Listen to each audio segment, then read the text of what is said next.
అయితే కూడా చెప్పాలనుకుంటా. చాలా మందికి తెలియదు, ఎందుకంటే తెలంగాణ ప్రజలు ఇంకా దీని గురించి తెలుసుకోవాల్సిన అవసరం ఉన్నది. ఈ యాంటీ టెర్రర్ లా కింద ఎవరెవరిని పంపించినరా అంటే ఇంతవరకు వరవర్రావు, అదేవిధంగా కోబట్ గాంధీ, స్టాన్ స్వామి, ఒక జెసూట్ ప్రీస్ట్, ఆదివాసీల కోసం జీవితాంతం పోరాడి 84 సంవత్సరాల వయసున్న స్టాన్ స్వామిని జైల్లో పెడితే 7-8 సంవత్సరాలు పెడితే ఆయన చచ్చిపోయాడు జైల్లోనే. స్టాన్ స్వామి.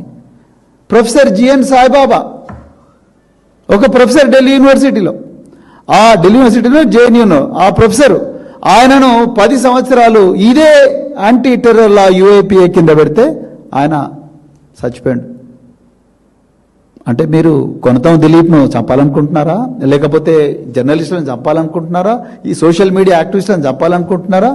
అంటే మీరు ఎస్సీ ఎస్టీ యాక్ట్ పెడితే వీళ్ళు నిజాలే రాస్తున్నారు, మీరు ఐటీ యాక్ట్ పెడితే నిజాలే రాస్తున్నారు, మీ ప్రభుత్వ అక్రమాలను ఎండగడతా ఉన్నారు, మీరు వ్యవస్థీకృత నేరాల యాక్ట్ పెడితే కూడా వీళ్ళు వాళ్ళ పోరాటం ఆపుతలేరు, మీ ఆగడాలను బయటికి తీసుకొస్తున్నారు.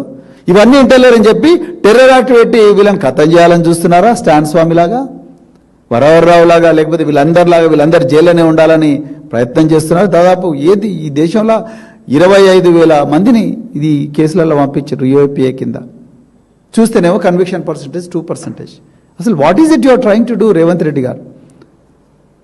అంటే జర్నలిస్టులు అంటే టెర్రరిస్టులా